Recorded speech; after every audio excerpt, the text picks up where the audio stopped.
Hello everybody and welcome back to another Schlip on Switch video. With the release of the Switch 2 swiftly approaching, I thought it would be fun to make a series of videos going through all the incredible games that Nintendo has given us. From first-party releases to third-party games that Nintendo published in North America, to first-party IP that Nintendo let third-party developers give us amazing experiences for. The Switch really has an incredible library, and I'll be making a series of videos going through all these year by year.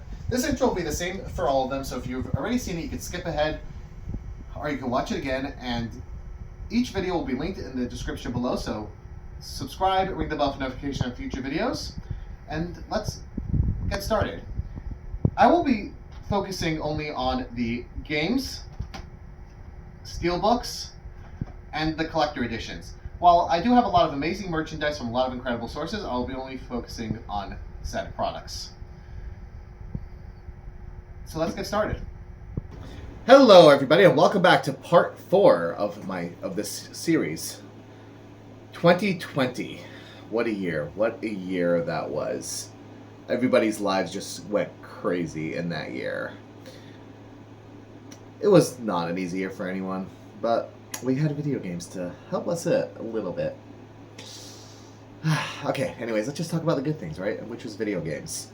So, we are going to start this off with a game that actually maybe shouldn't be in this video because, as I said, I'm focusing on US release dates, but this game is a Nintendo first-party published game, but it did not get a release in the US.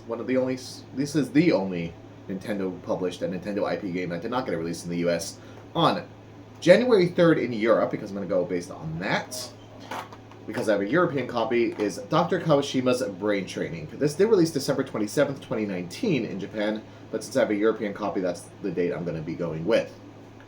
Dr. Kawashima's Brain Training for Nintendo Switch is the latest entry in the franchise, otherwise known as Brain Age in the US. Very popular on the DS, and it was cool to see them do a Nintendo Switch version.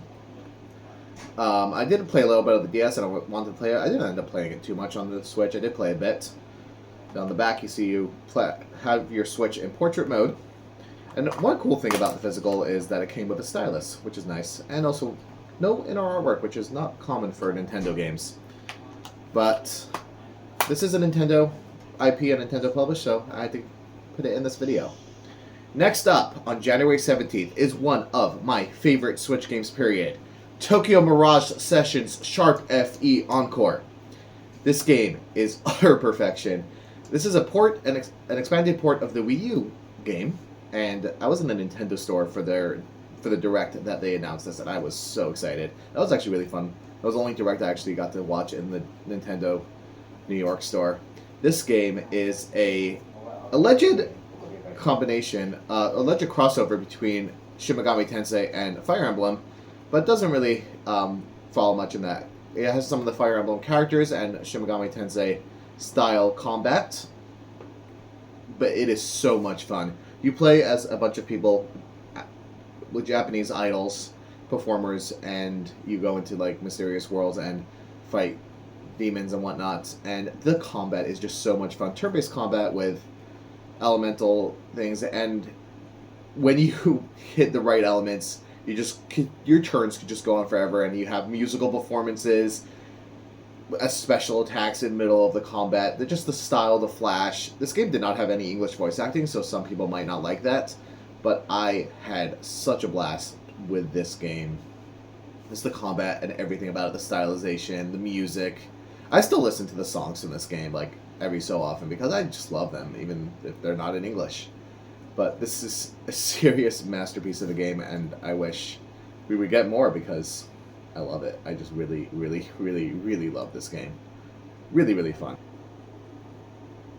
Next up, on March 6th, we got the remake of the Game Boy Advance game, Pokemon Mystery Dungeon Rescue Team DX. And the original Pokemon Dungeon was a cross between DS and Game Boy, but I think this is like a remake combination of those two first Pokemon Mystery Dungeon games. And I heard good things about this. I did always want to check out the Mystery Dungeon games. I did play the demo for this when it released, but when it actually came out, I was still too busy with Tokyo Mirage Sessions and other life stuff going on, so I never ended up actually getting around to playing this full release myself, but it does look really good. I did enjoy the demo a bit, and I had a lot of fun with it, with the demo, and I heard good things about this. I do really want to give it a proper go at some point, but one day. So yeah, Pokemon Mystery Dungeon Rescue Team Deluxe. Have you played this game? If you have, let me know in the comments what you think of it. And let's discuss it. Alright, let's move on to the next game. Alright, next up on March 20th, we got Animal Crossing New Horizons. Animal Crossing is a game that many people were waiting a long time for on the Switch, and it came out, whether it was a great time for it to come out or a bad time. We're going to discuss that in a minute. But it also did get a steelbook in South Korea. And I managed to get the steelbook, and it's a really cute steelbook. I never actually picked up a copy of the game myself, but Chaim did, so let's bring it back in. I bought it the day it came out. I was in Glasgow, and I bought it the day it came out. And also, my friend Ellie picked it up. Yes, I did. Hi, everyone. I downloaded it on my Switch the day that it came out also. Same. So because I never played this game, and my two good friends here have, I'm just going to be quiet while they talk about it, so... Thank you. So, I had actually played only one other Animal Crossing prior to this one coming out, and that was New Leaf on my 3DS. And Great game. I didn't finish it, I just played it. It was a very interesting game. It was very mellow, it was very relaxing. And I never actually heard of Animal Crossing, believe it or not, before New Leaf. I mean, I heard the name, but I never really got into it. Registered. Yeah, I'm like, yeah, it was a surprisingly chill game. It's very chill. It's what you'd file under cozy games, and there's no real definitive I finished the game. You could technically play it every day for the rest of your life, any Animal Crossing. And there's always something to do because it's like mirroring our world, but if you were like some cute tiny human with like animals as our neighbors. Yeah, I mean it was interesting. I mean, I would always go out and catch the fish and go to that Moose's store and sell it for the bells, and then pay off Tom Nook so I can get more in debt for Tom Nook again to rebuild. Well, he was the raccoon. That was the raccoon. Who sold things. Yeah, him and his little nephews, Timmy and Tommy. Oh, they're just the cutest little things. I mean, they're... But New Leaf was great because I played the originals. So I played the original Animal Crossing when it came out for GameCube. And I remember it came with a memory card. But did you play it on the 64? That was a Japanese-only thing. Now let me tell you how you know that. Now let me tell you about this. This game, this is the closest I'm ever going to get to owning my own island, because I am not. So like when I get a chance to own my own island, I'm like, yes, I'm going to do it. So I went and I got it, and I actually named. Yeah, I'm going to talk about my island name for a second. At the time, I was watching a show called Star Trek Picard, and there was a character named Soji, so I named my character Soji Isle because I happened to have been in love with the show. You mean your island name? My island name, Soji Isle, yeah. I named mine Windcrest because I wanted something that sounded as bougie as I personally see myself. Okay, all right. I had like a WC with like an emblem for my island flag. All right. I didn't get my island too far, in development, but like I found that because it was during COVID and. Thank God I was able to work during COVID because I was considered an essential worker. But even then, I found that going to Animal Crossing was really cool. It's like... It really helped me because I was in university at the time, and universities were politely effed to high heavens during the pandemic. We're not going there further. But it was honestly the perfect time for that game to come out because you had no other games that made you want to play every day like Animal Crossing. And one of the cool things about this Animal Crossing, that I don't know if this feature was in any other ones, but I know there was in this one, you could visit your friends' islands, and you could have a hangout. You can go to like let's say if your mom played, or your brother played, or if you played, if I knew you back then, I could visit your island. That was a cool feature. I don't know if any of the other Animal Crossings had that, but like this, when I never They did, but not in the same way. Like the first Animal Crossing, you had to plug a memory card in slot A and another memory card in slot B. And every time you went back and forth, and one of your villagers would move to the other one. And in New Leaf, I think you had to do it with people close by through remote play. I only just recently got City Folk. I haven't sat down to play it. But with New Leaf, you obviously had to be connected to the internet and visit it, because there was always this connectivity. Same with City Folk. I know that one of them had, I think it was this game here. Didn't it have like a dreamlike state where you could visit? You'd go to sleep in your bed and you'd wake up in some other place. So let me ask you, What did you like the most about this game? Let me start. I like the fact that it was it was only my second Animal Crossing game, but what I liked about it is that you had the freedom to do like whatever you wanted to do. If you wanted to go on the boat and go to a certain island, or the plane and go to a certain island and visit, like you can go to different islands and get like exotic stuff. That was really, really cool. I kind of liked that feature. I liked visiting other places, and I also liked upgrading my house, but I didn't like being in debt to Tom Nook. But like, yeah, that's a very meta real life commentary there. But it's so out of proportion when your renovation suddenly to add a room is like 2 million bells. What was your favorite feature about this about New Horizons? So, my favorite feature was the fact that you could put things on the walls. You could start to have ceiling art. I loved the fact that, in that sense, the customization really went far out into things. But that was also a thing that really became a problem for me later. All right, cool. So like, I haven't played this since the end of 2020. I kind of got into it and then I kind of fell out of love with it. Do you mean Burnout? Yes, I had Animal Crossing Burnout, even though it's a good game. I mean, the only other Animal Crossing game I played after this was on my phone. I think it was Pocket Camp or something. I played that for a few weeks and then, I haven't touched it since. I had the same Burnout. That's the thing. You play the game, you got so into it. Yeah. But for me, what induced my burnout was when it became more and more connected into other people's islands. You could see all the YouTube content, all the social media creators. I got so self-conscious that my island just looked terrible. And that the terraforming of the island, the customizing of the island and laying that out, it was so challenging to make something look good. And then the second you see other people making it look better, you get really self-conscious. I wish I could have downloaded other people's islands and layouts, because you can do it for designs. Why can't you do it for the islands? So you got keeping up with the Joneses type of thing with the island. I know that from watching some other YouTubers and they had the same thing. Like people, they would be trying to get the latest and the greatest on their islands, and then another thing I liked was that dog who played the music, KK. Oh, KK Slider. Yeah, that was kind of cool. I mean, he's been since the first one. I didn't, beat the game with him, but like I know that I've had some sequence where I've gone in there and I mean I figured you liked the museum too, because the museum. I love the museum that kept getting bigger, and I loved the fact that the art wasn't just like in the original; it was just a pure wall art. Like if you put it in your house, it was an easel. But the game also got into physical art, like the little statues and things. So I know this video is getting pretty long, so we're gonna try to wrap this up in a minute, but. On a scale of 1 to 10, you're forgetting the crafting system. You're forgetting entirely the crafting system, which was so different in New Horizons. Because in New Leaf, you got to pick and do certain things to lay out your village, and you got to put a fountain here. You got to put a bridge there or something. You could put it whatever you want. You had the freedom to. Yeah, you had enough freedom, and you could also enact town ordinances as the mayor, and you could pick if your shops would stay open later or close earlier because it fit your schedule. I like that because that gave you control and whatnot. But the crafting system in Animal Crossing, honestly, and then the weapon, not the weapon, but the tools. There are no weapons in Animal Crossing. I know, but you know what I'm saying. Yes. Like, it's like the tools and their durability was so bad, and then the crafting was so tedious. Then when you want to get like the constellations, which are hard to do, and there were some duplication things you could do in the game, but they changed it in a way that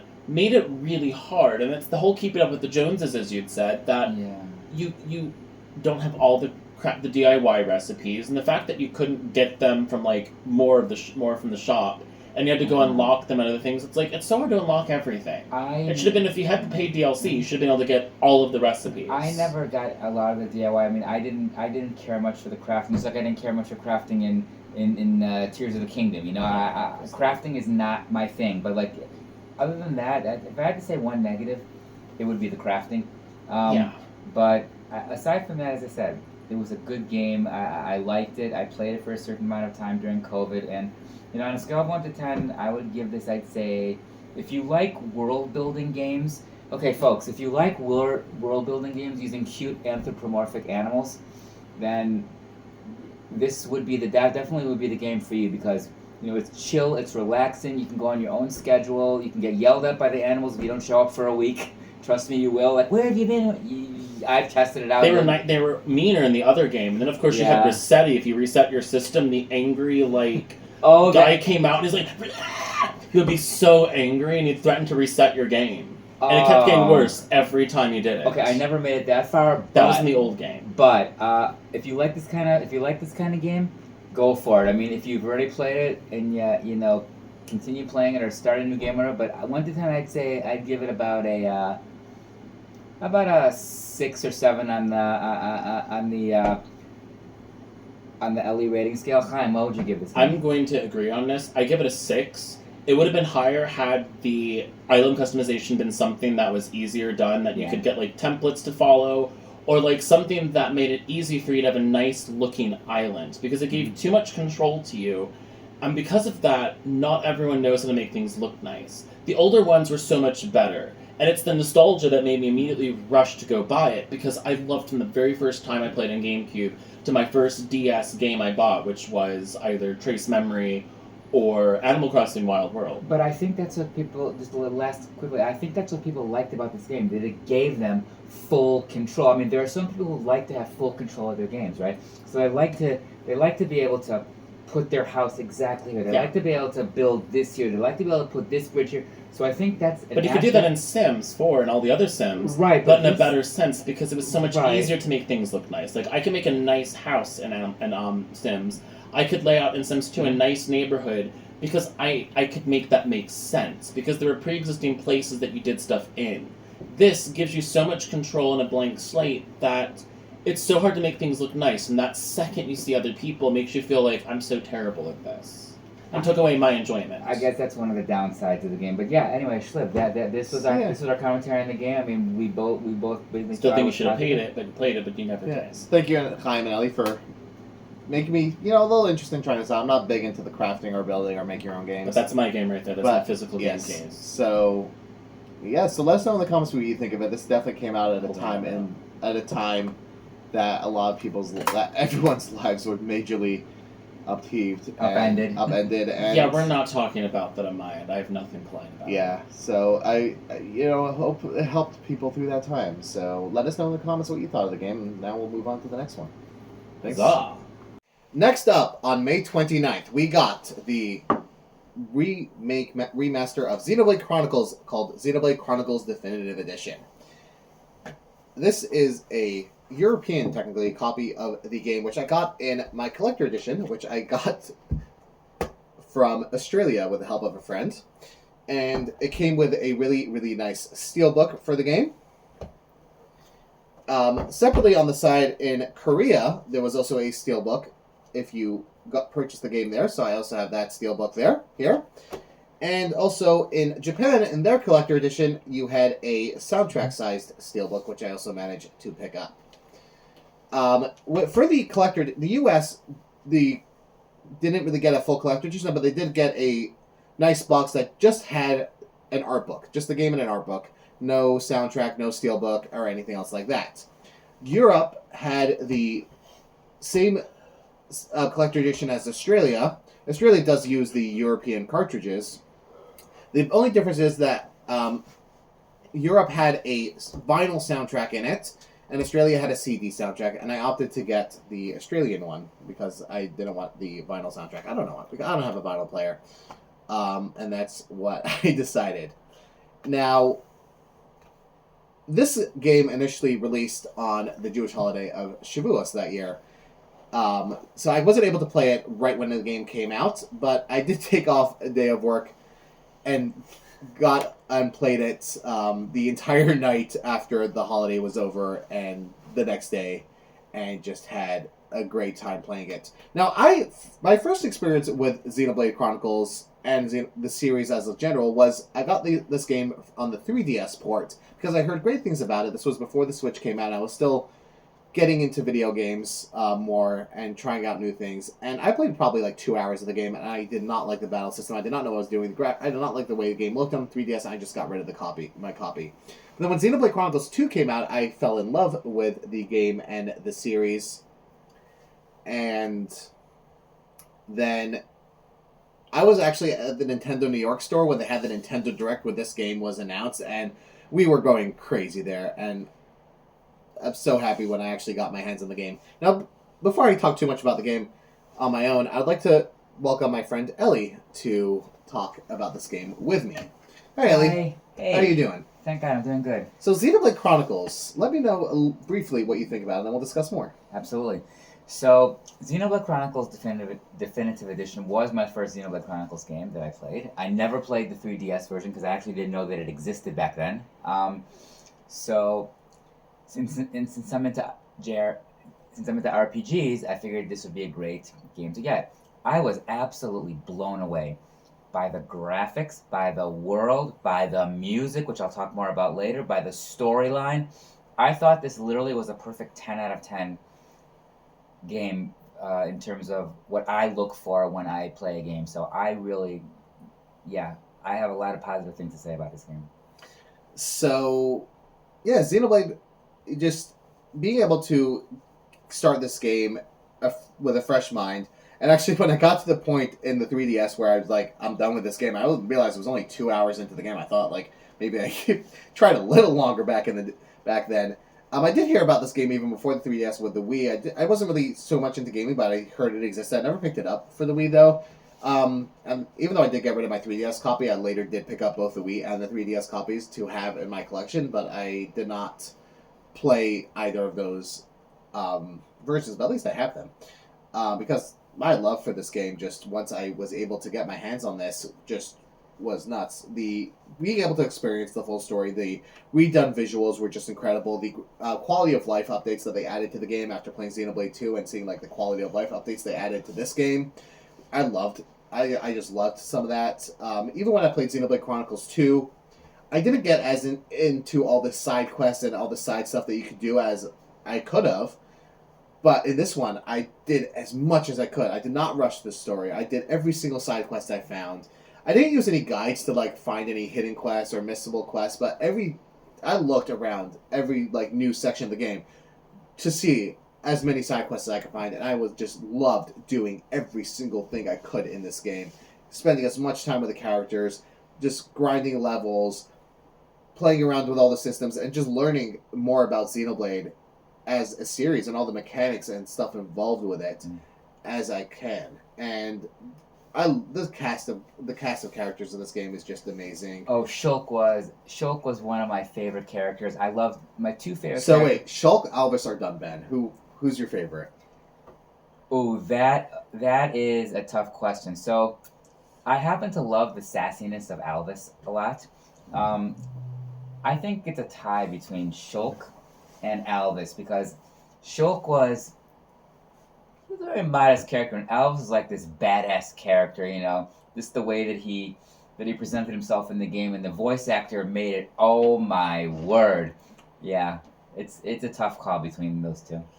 And it's also just amazing to see the difference of when this game released for the Switch about, you know, comparing the times of getting Xenoblade, and obviously now as the recording of this video that the entire Xenoblade Chronicles series is on the Switch, even though as we're recording this I have not received my copy of Xenoblade X yet. It is only a few days after release, but my copy got delayed. I cannot wait to dive into Xenoblade Chronicles X Definitive Edition. Obviously by the time this gets posted I would have already put a nice couple, hours into that game. But when this game initially released for the Wii, about how long it took it to actually release in the US, it's just great. And the soundtrack for this game is just absolutely incredible. I want to talk about that for a second here. I actually have my phone's making a rare appearance in the video because I want to talk about some of the tracks that I actually loved in this game, which I had on repeat at work when the game first came out. So, the soundtrack is huge in this game, but certain tracks I just fell in love with. The first was A Time to Fight, which was the main battle theme of this game. It was just pumping, it was good, it had a good rhythm. It was phenomenal. The next track that I loved was Gaur, G-A-U-R, Gaur Plains. I hope I'm pronouncing it correctly. There's a day version and there's a night version. There's something about this going into the first, all the Xenoblade games, the first big area. So in this game you have Gaur Plains. You played already for a few hours, but then you get to the first big area and the music in this game is just so good. Absolutely, absolutely. And Gara Plains was the day version. The night version was a lot more subdued, but I liked it too. But the day version of this game was great. The other two tracks that I really liked, if you just allow me to speak just very briefly, was On the Bionis' Shoulder, The Time to Fight. It was a freaking disco track. Oh my god, that game, that music in that section. This was in the Future Redeemed, by the way. This track was in the Future Redeemed DLC, by the way. It wasn't in the main part of the game, but I literally was dancing at work to this track. I rocked out to this track so much. I put it on full blast. I still to this day play this track. And then the final one I liked was called Beyond the Sky. That was the vocal track in the game that they played like towards the end of the game. Such a beautiful, beautiful song. Oh my word. And Shalem, when I first played this game, and I texted you, remember how I was raving about this track to you? Yes. It was so beautiful. And Gara Plain and the Bionis Shoulder, the disco track. I felt like I was transported back to the 70s. It was the battle system in this game. Oh, I could go on. The battle system, I loved it. It was so great.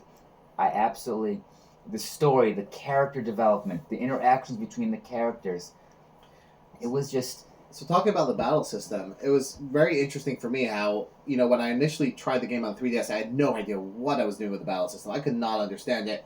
Maybe I could have put more time into it, but I didn't like it. And then when I was able to pick up this game after knowing the battle system, how some of it worked from Xenoblade Chronicles 2, and the new additions that they changed and the quality of life updates, it just was so good, this battle system.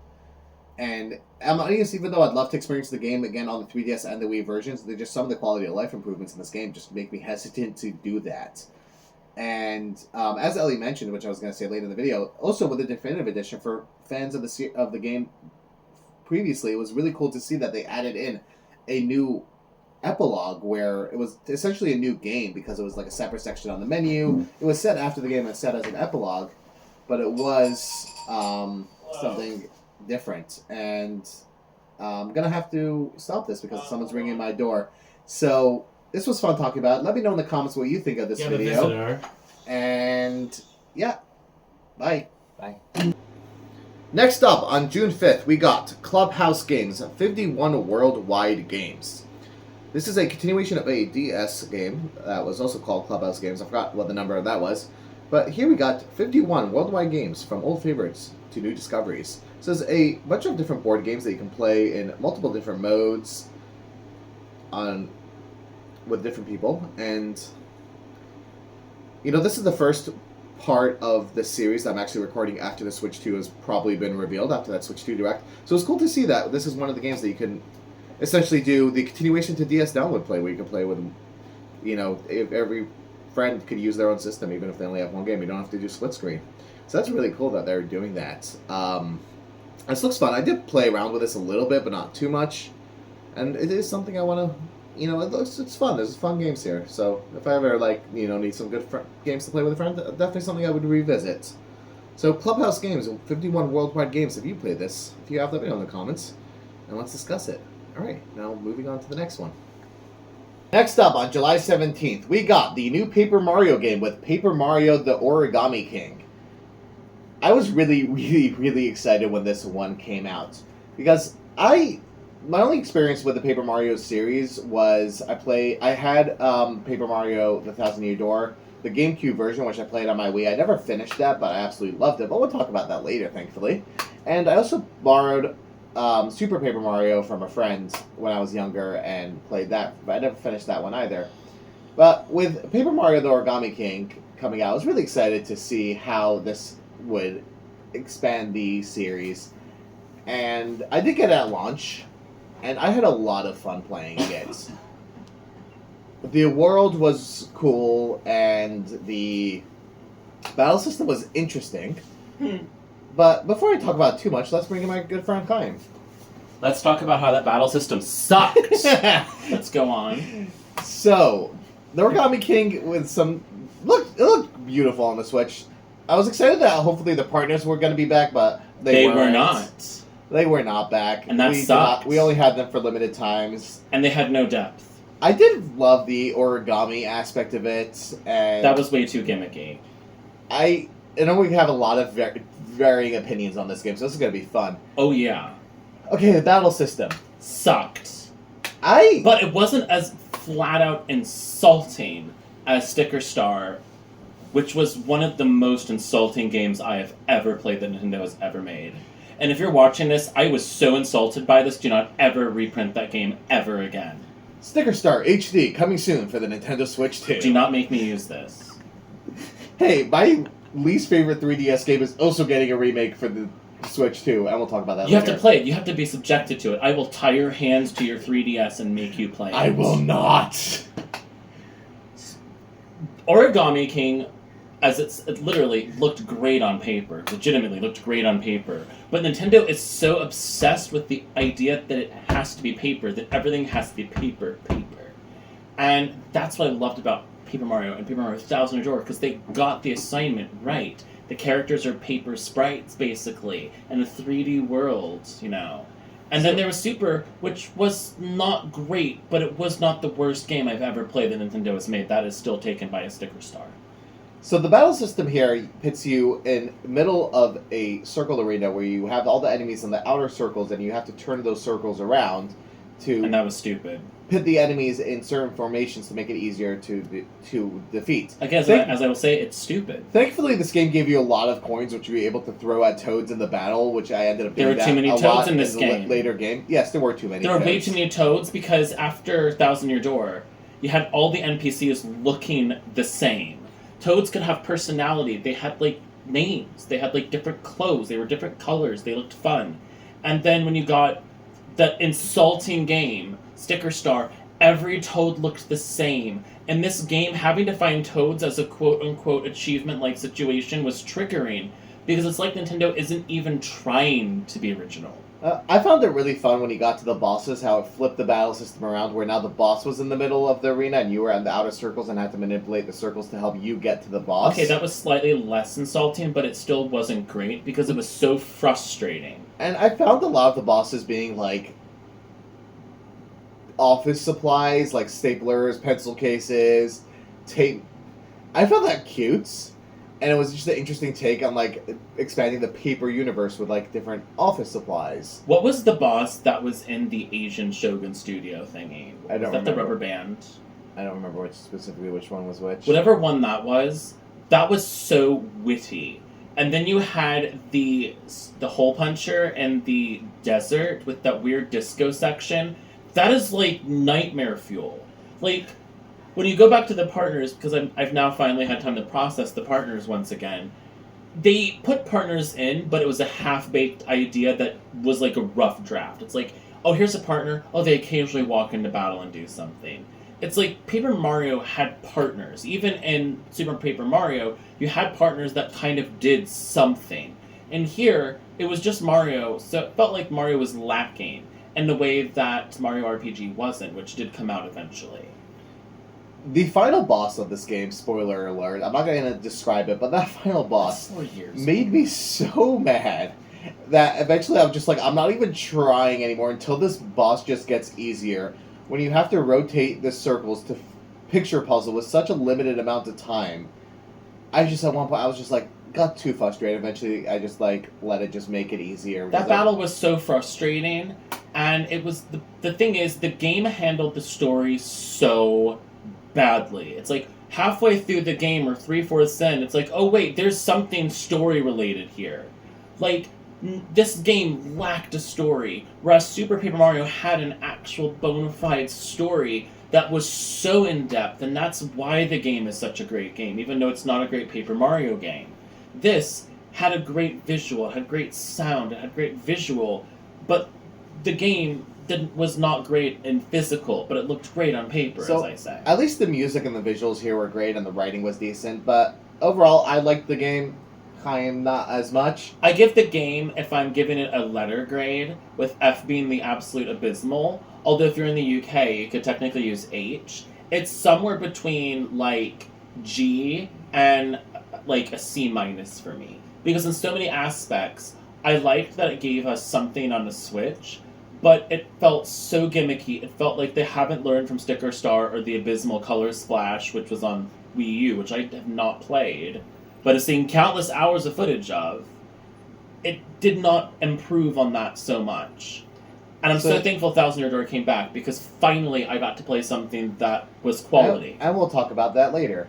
So let us know in the comments what you thought of the Origami King, and you thought Origami King, and let's discuss it. And now on for the next game.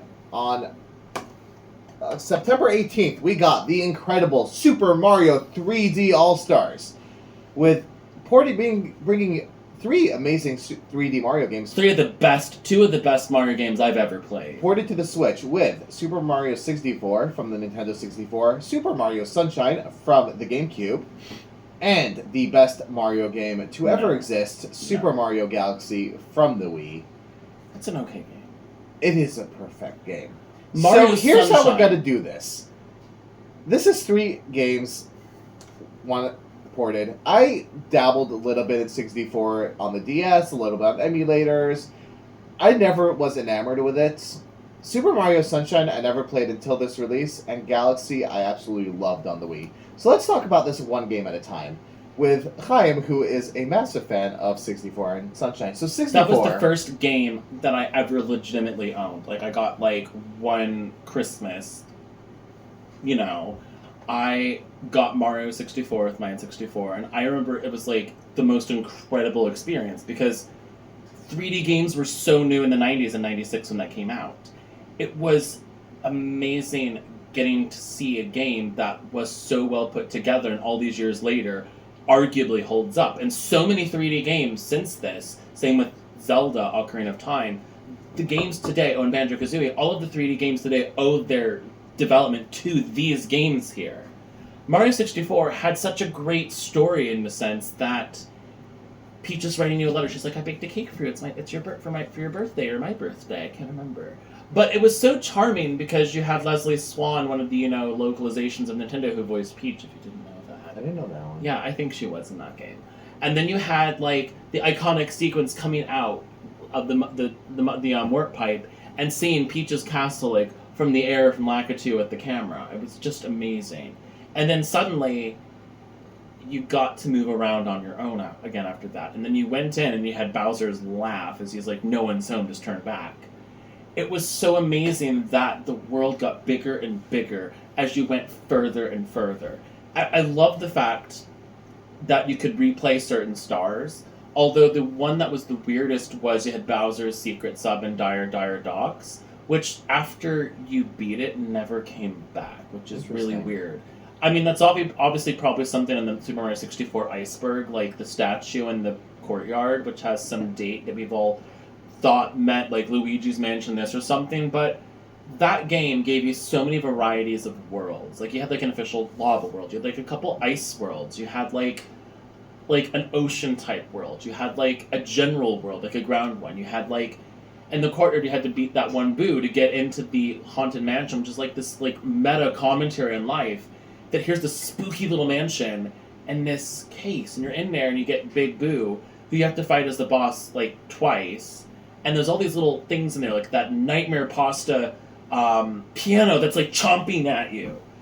If you've never played the game to completion, you cannot in effect say you've ever played Mario 64, because it's so iconic in every single thing. So while I played Mario 64 more through the DS version, I did Which is not the same version, it's like a downgrade. Exploring the different worlds. I never actually played it on Switch, but maybe I'll check it out at some point. One thing I forgot to mention when we started talking about this game is this game was a limited release for some weird reason. Nintendo did this for the 30th... That was a very bad idea because they should still be printing it now. Yes, they did it for the 35th anniversary of Mario, and... Also, bring back the 35th anniversary Mario game where you play like the original one, and then every time you stomp an enemy, it goes to someone else. That was amazing. It should have continued. Yes, and on the eShop, they took this down after a while, and the physicals only got a limited run, which were available a little bit longer, but now it's really hard to find for a good price. So hopefully they'll bring it back. Maybe for the Switch 2, we'll get Super Mario 3D All-Stars 2 with Galaxy 2 and 3D Land included. No. I disagree with that. These three have the most in common, and I know we're going to disagree on that. Next up, Super Mario Sunshine. I never played the game on the. I never had a GameCube, so I did. I never played it originally, and I was really excited to try it out here. I played like the first level, and I just didn't enjoy using FLUDD, and because I don't like shooting games, and I just felt like that It's brought not really a too shooting much of game. shooting games. And maybe I'll give it a second go on the GameCube, on the Switch 2 with the GameCube Online when that releases, and using the GameCube controller.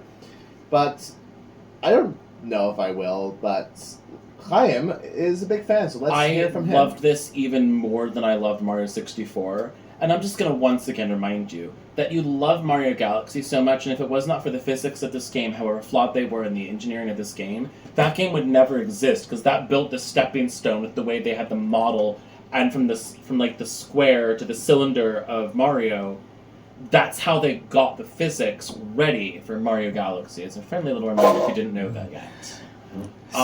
Mario Sunshine was an amazing game because not only did it give you a great hub in the way that Mario 64 did, you could see a lot of the world from where you were. Like, if you're in Isle Delfino, like Delfino Plaza, you can see the airstrip out in the distance. You can see the Rico Harbor. You can see Pinna Park if you're looking at the right place. But then, when you go to other places, it felt like a lived-in world. It had such a great story, which I wish we had voice-acted Mario games that were more prevalent. Like, Peach and Bowser Jr. having voices, and all of the characters that felt so wonderfully relatable. It made the game feel more lived in than Peach's castle in Mario 64, because the weirdest thing was, aside from Boo's Mansion, there was no furniture in that house of hers. There were a couple plants and some lights here, but there were no pieces of furniture. Where did they all go? The other thing... Hey everyone, it's Ellie here from behind the camera. I'm just going to jump in real quickly over here. Originally I wasn't going to say anything, but since we're doing Super Mario Sunshine, and I did play the original GameCube release, I didn't beat it to completion, but I did play the first couple of levels. Now my memory's a little bit hazy on the game, but Take your time. But I will say that I remember Mario flying around using that contraption. I think you said it was FLUDD. It was kind of interesting. I remember being up in the air and like, sort of like almost. It sort of reminded me. I mean, now that I'm thinking about it today in 2025, sort of like Splatoon, where you're trying to where you're shooting this thing to get like this gunk off of whatever. I remember in Delfino Plaza. I remember the one thing I did like was the music in Delfino Plaza. Yeah, that was really, really good. I mean, it sounded so Italian, like you're in Venice, Italy. Which is probably going to make me want to go and listen to it when I'm done recording this. But I do remember that I had to constantly refill the water with FLUDD. I remember that the graphics were pretty cutesy. It was an interesting game. It wasn't my favorite Mario game because like Schlib said, I wasn't a huge fan of FLUDD. But it was a cute gimmick. It was an interesting... It was such a cool concept that really only the game had. I was just going to say that, yes. It was an interesting concept. But... well, great minds think alike here. But I'm kind of glad it didn't make an official appearance back. I mean, I probably wouldn't, play Well, it's Mario... like Super Smash Brawl and onwards. Well, I mean, like in an official Mario game, Smash Brawl includes a whole bunch of different characters, and we had FLUDD Mario there, but I mean... I'm just remembering, thinking back in the recesses of my almost 50-year-old mind here about this game. The music I happen to have liked. The graphics were good. Yeah, that's what blew me away. Like, I still in my head, even without the HD, when I go back and mentally revisit, the game had such a good color palette, and it was the way they worked with the GameCube's limitations, which GameCube games actually, even to me today, still look better than most Wii games. This game had such a great, for the most part, camera movement. It had such a beautiful interface. And I had a CRT TV. I didn't have a flat screen. I'm sure they existed back then, but they were probably tons of money. You mean the cathode ray tubes? Yeah. Yeah, I had one too in my bedroom growing up. And so, for the graphics on a CRT TV, they were pretty good, actually. I mean, The Wind Waker graphics actually looked very good as well.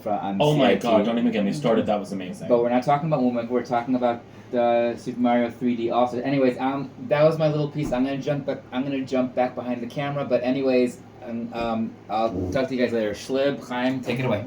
All right. Yeah, as we were saying, that game was a truly incredible game when you look at it from the point of view from playing it today. Yeah. I'll wrap my thoughts up on this, but the game for me, just like Mario 64, because it's such a classic, Mario 64 is honestly a 10 out of 10.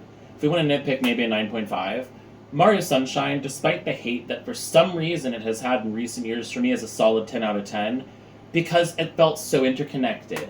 Every level might have had a similar aesthetic, but they're all connected. Like, you had a hotel, you had a couple beaches, you had, like a windmill place where it was like that. You had like an ocean bay with cliffs. You had all the variety of landscapes you'd expect on an island that really made you feel like you were in a foreign place, like Mario leaving the Mushroom Kingdom of all places, and suddenly their perfect vacation being ruined by some figure who you don't know who Shadow Mario is. You're like, wow. And then in the first 30 minutes of game, if you play as really efficiently as I did growing up, and you find out that that's Bowser Jr., like, oh my gosh, what a plot Spoiler twist. alert. No, I'm kidding. No, it's not really a spoiler when the game is over 20 years old now. That's hardly a spoiler.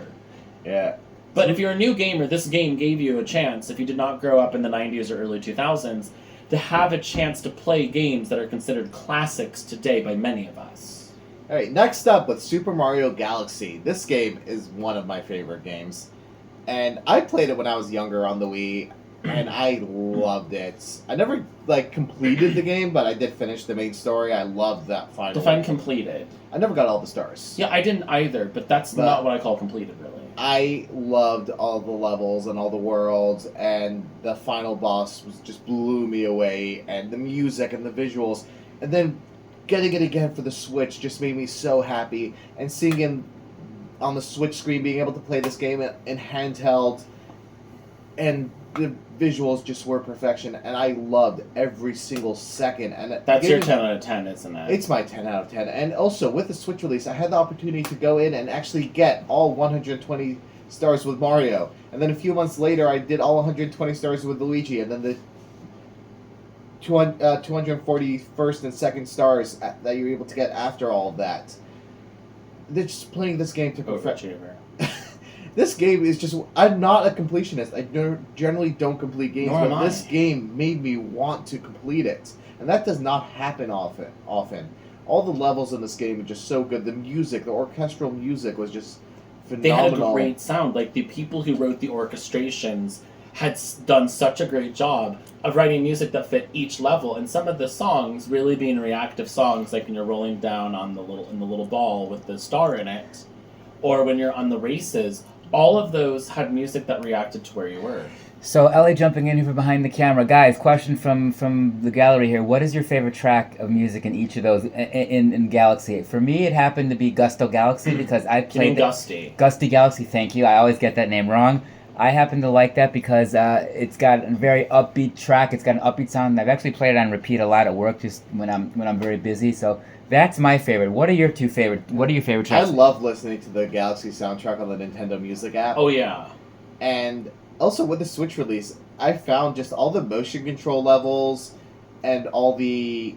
My favorite song, which you totally talked over me there, mine was probably the Comet Observatory. As you got more and more stars, the sound got bigger, from like a very small, weak waltz to something bigger. And then some of the later orchestration and third iteration of it, oh my gosh, it was beautiful. It was like a proper, like, Viennese waltz, which is everything I'm looking for when I'm listening to like a big orchestral sound.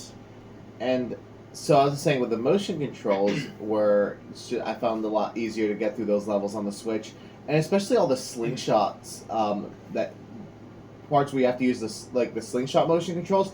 Being able to use the touch screen for that was so good, and it was really made cool. it a lot total easier left field, but it was great to do that. And I just loved Galaxy, and I need to play Galaxy 2 still. I do have my Wii hooked up, and I did play a little bit of Galaxy 2, but I don't really play a lot of games tied to TV. I like my handhelds. You should still finish Mario Sunshine before you go and try Galaxy. And again. It doesn't look great when I hit my Wii into my big 55-inch TV without any upscaling. But I do play around with that more and play. There more is an Wii games. HDMI adapter Yeah. for the Wii. I know somewhere. we could get. I have. Yeah, we or could two. get one. But Mario Galaxy is just such perfection. So yeah, these 3 games, 64, Sunshine, and Galaxy. Did you play these back in the day? Did you play the remakes? Did you play any? Where did you play them? It was And such just a let great us- collection because you had all 3 of them right there side by side. You could quickly get out of the menu, go to the main menu, and pick whatever game. You could go jump from game to game. And my current playthrough, I finished 64.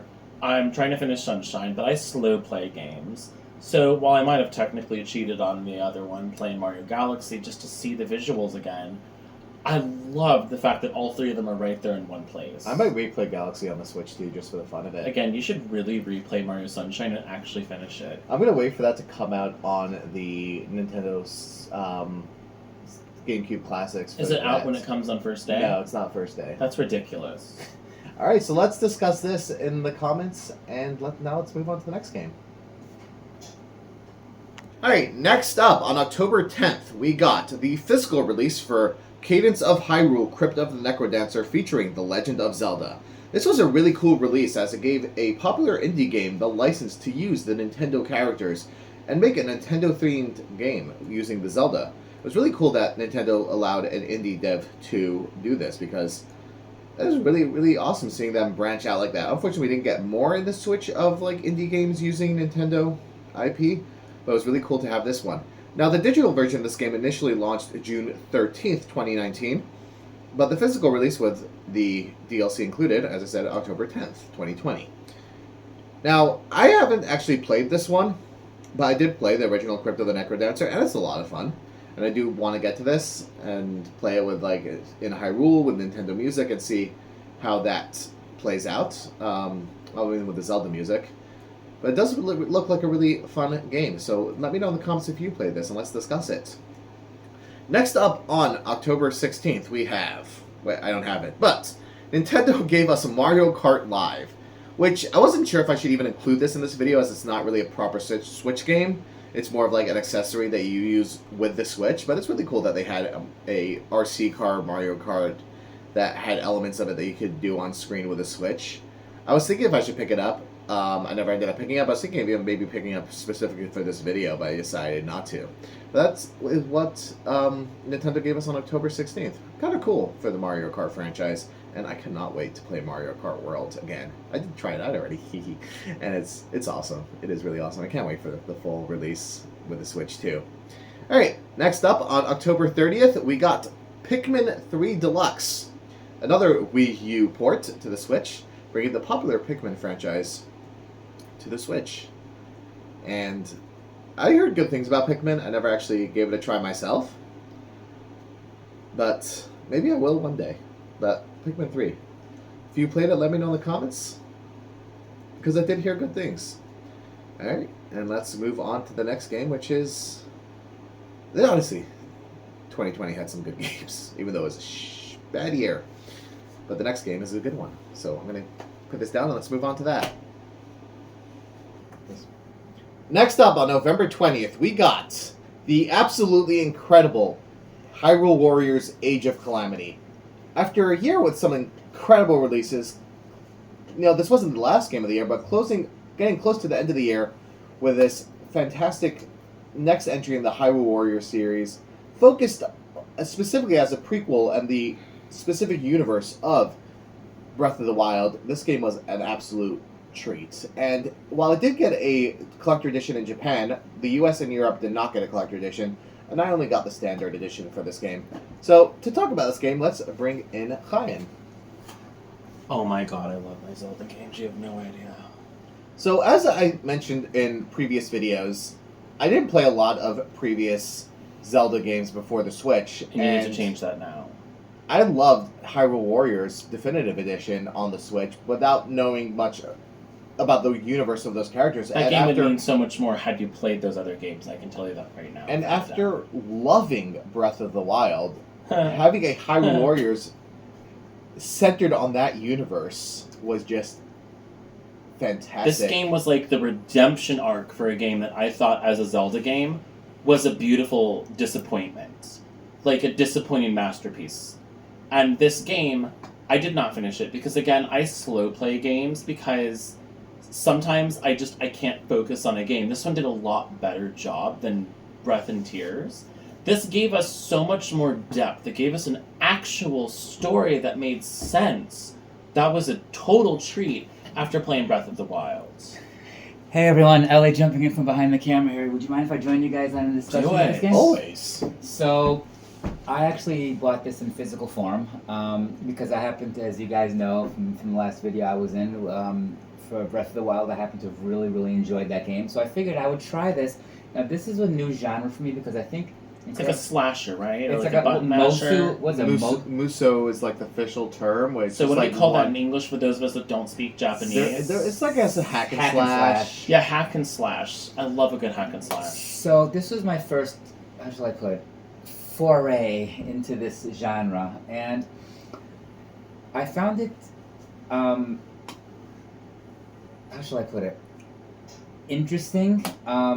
It wasn't quite for me. I mean, I wanted to buy this game because of the Zelda connection to it. And I happen to have liked the fact that you could play as different characters, and you could play in the Divine Beasts themselves. Oh, I know, that was so cool. That was so freaking cool. Like shooting was that? I think I shot water with the elephant. Yeah, Divine Beast Varuda. Oh my god, this shooting, going on the hill, going on the path, and just shooting hundreds and hundreds of what do you call it? Of those moblin or bokoblins and moblin, or the really grand, huge ass moblin or whatever the hell that thing's called with the water cannon. It was pure fan service at its finest. That was so cool. I think that was the only one I actually did. The fan service that the Warriors games gives us is just incredible. But again, some of us need to play the games that are earlier so we can see all the characters and why they matter to so many of us gamers who grew up playing almost every mainline Zelda. And I thought that cute little egg was so cute. Like, you mean Tarako? Taraku? This little guy Tarako. over here. Taraku. I thought he was so cute, like a tiny little egg, like a little eggling. It was so cute. I got a little Taraku keychain and I kept it on Tarako. my keys for so long until it broke and I was so sad. How is it officially pronounced? I pronounce it Tarako because that's what they say in the English version.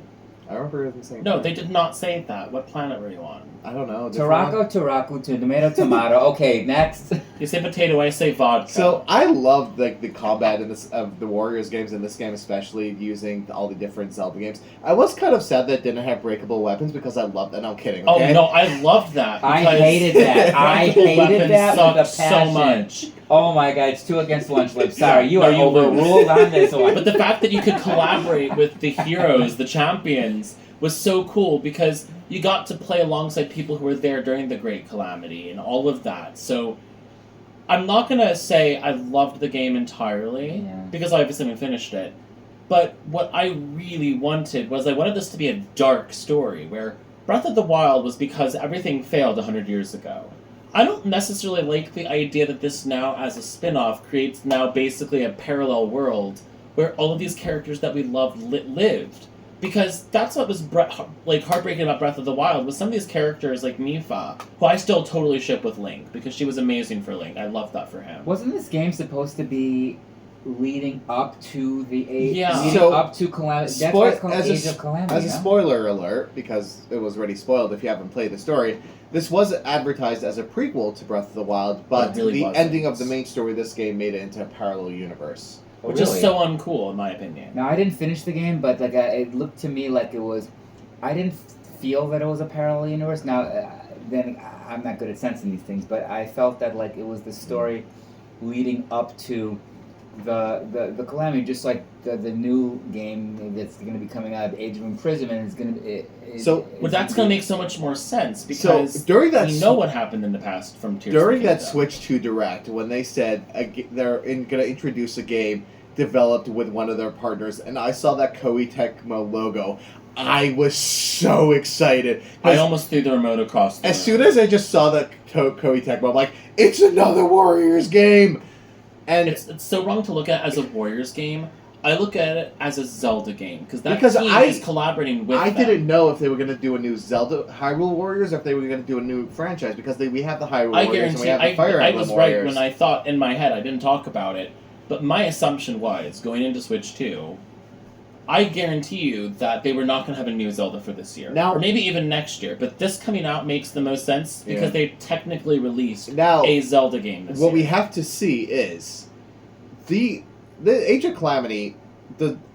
Age of Calamity did not run perfectly on the Switch. It had a lot of frame rate issues that never Yeah. personally bothered me. It bothered me. But I'm really, really curious to see if Age of Imprisonment, how that will run on the Switch. I would hope this too. gets a patch on Switch 2 to run better. Because Breath of the Wild had a lot of quality of life issues where in certain places the frame rate drop was really hard for me to focus. And I didn't play this long enough to suffer any frame rate issues. I only played it for a certain amount of time. I mean, there were loading issues. Yeah. I mean, but I didn't notice any frame rate issues or any jumping, at least on my end. But So yeah, with the Breath of the Wild and Tears of the Kingdom Switch and the 2 music editions, in this was we even need better Age of than Calamity Tears Switch and 2 Breath. edition.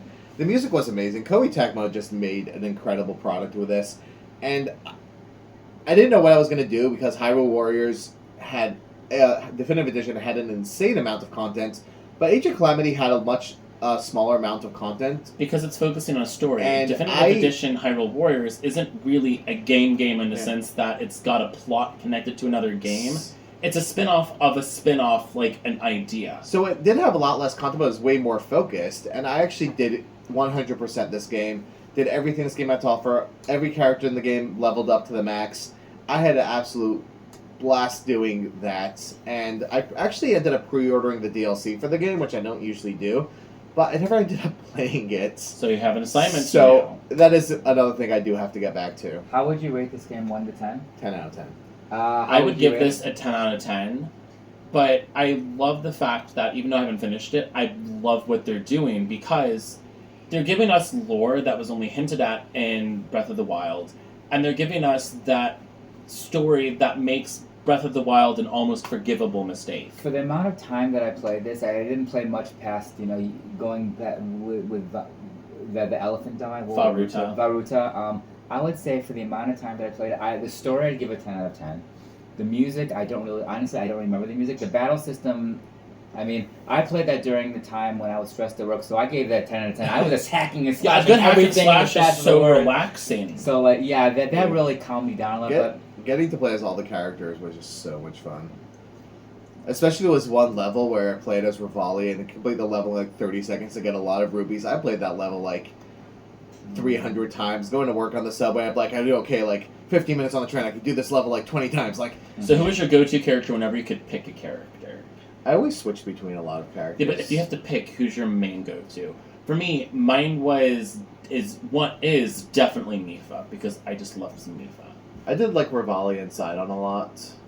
I don't even remember who I played as, folks. I mean, I remember I No played. worries. I remember I played as Zelda once. I think. I don't think I played as Sidon, although my teeth aren't as good as his. The Sidon amiibo's releasing with the Switch 2, and I cannot wait to get that. Can't wait to see it. Anyways, yeah. So that's my take on it. I'm gonna. Yeah. Do you guys have any final thoughts on this? I guess it's the game that completes what's basically was a trilogy, now basically like 4 parts. I think it makes up for all that is lost in Breath of the Wild. And while this is not officially a Legend of Zelda game, it's more of a Legend of Zelda game than Breath of the Wild ever was. So it's now what is it, a tetralogy or something? 4? Yeah. Tetralogy, yeah. So yeah, let us know in the comments what you think of this game, and let's discuss it. And now let's move on to the next one. Next up, on December 4th, we got Fitness Boxing 2. Another game from Imagineer that was published by Nintendo. This follow-up to Fitness Boxing 1 was a really fun game and continuation that added some new trainers, new music, and so a few more features. And I did pick it up right away because I was really enjoying Fitness Boxing 1, but I did play this a bit, and years later I played a bit more, and I forced Chaim to try it with me, so let's bring him into this video to talk about it. Sure. So, with Fitness Boxing 2, as someone who played Fitness Boxing 1, I don't have too much to add on my thoughts on this one, because it's just more of the same with just a few small differences. What did you think about it? I thought the game was really clunky. The interface was not great, the way the software worked at detecting motion. Just Dance did a really good job picking up on the motion from the remote, from the Joy-Cons, but this game does not do a good job of having the synchronization perfectly. I'm gonna call it a skill issue because I personally never found that to be much I of don't an think issue. it's a skill Once in issue a because I'm a while musician. I actually have rhythm. And I'm not a musician. I just play video games. It is fun and something I do want to play more. Just get a little off the couch and moving a little. The music, even though it does have some popular pop songs, is Like the all instrumentals. instrumental. There's no actual vocals. Which is so funny because some of them are basically like low budget covers of these songs. Basically. But like, as I was saying about maybe it being a skill issue, it might be because the software that processes player 1, player 2 in this is not perfectly thought out or designed. Because if you did Fitness Boxing or Boxing 3, and we saw how it worked with 2 players, maybe we'd find out if it was a software issue as a concept. Maybe we'll test that. Wasn't it the same people that made Wii Fit for this? Or No, because this was made by a third-party studio and just published by Nintendo. That makes sense. But this is, because it's published by Nintendo, it is considered a first-party game. I just don't think it's like first party like Or second. quality. Yeah.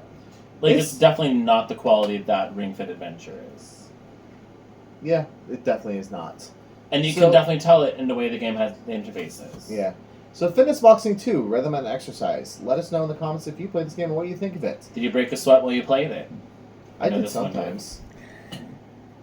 Ellie jumping in from behind the camera here with one final question for you guys. For someone like me, who you both know is into fitness but not too much, would you recommend this game? I would say something. I would say try it out. It's fun. It's cute enough. If you were going to play a fitness game, I would say Ring Fit Adventure is better. Ring Fit is definitely the better fitness game, but this is you also have to check your ceiling height before you play it, though. That's what I would do. All right. And now for our final release of the year. Also on December 4th, we got Fire Emblem, Shadow Dragon, and the Blade of Light. This was a digital-only game, unfortunately, celebrating the 30th anniversary of Fire Emblem.